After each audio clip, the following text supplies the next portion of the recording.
বাবা পরিবারের একমাত্র আর্নিং সোর্স ছিলেন, সে চলে গেছে।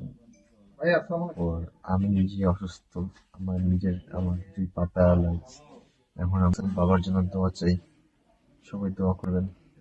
দেশনেত্রী বেগম খালেদা জিয়া, তার প্রতি আন্তরিক এত ভালোবাসা, সে তার এই ইন্তেকালের পরে জানাজা অংশগ্রহণ করার জন্য সেখানে স্বতঃস্ফূর্তভাবে যায় এবং সেই জানাজা অংশগ্রহণ করেন এবং জানাজা শেষে যখন জনরোষে একটা চাপ পড়ে, সেই চাপে সে সেখান থেকে চাপে আঘাতপ্রাপ্ত পড়ে যায়।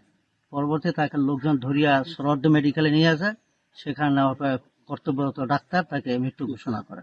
আমার জানাজার আগের দিনও কথা হয়েছিল যে সে জানাজা যাবে। ওই তার ছেলে তো সিএমএসে আছে, বল যে তার গিয়ে পালে যাবে।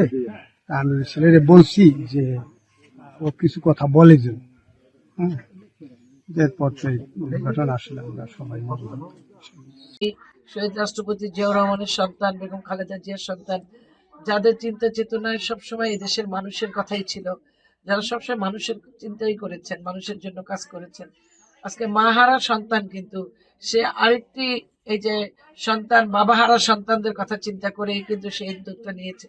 ওই মুহূর্তে কিন্তু উনি এই কথাটা না বললেও পারতেন, কিন্তু কতটা মানবিক বা কতটা আর কি নেতাকর্মীদের প্রতি তার কতটা চিন্তা বা তার ভাবনা, যে ওই রাতে সে চিন্তা করে আমাদেরকে এখানে পাঠিয়েছে। এখানে তারেক রহমান উনি সমস্ত কর্মীদেরকে নিজের রক্ত সমমনে, উনি কোনো সময় কোনো কর্মীকে ওনার কর্মী মনে করে, উনি মনে করে আমার পরিবারের একটি বৃহৎ পরিবার।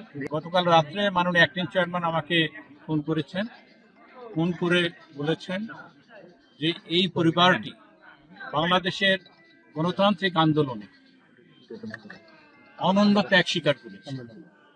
এই পরিবারের যে বড় ছেলে তাহসিন আল নাহিয়ান, সে জুলাই আন্দোলনে গুলিবিদ্ধ হয়ে আপনারা দেখতেই পাচ্ছেন পঙ্গুত্বের কাছাকাছি চলে গেছে।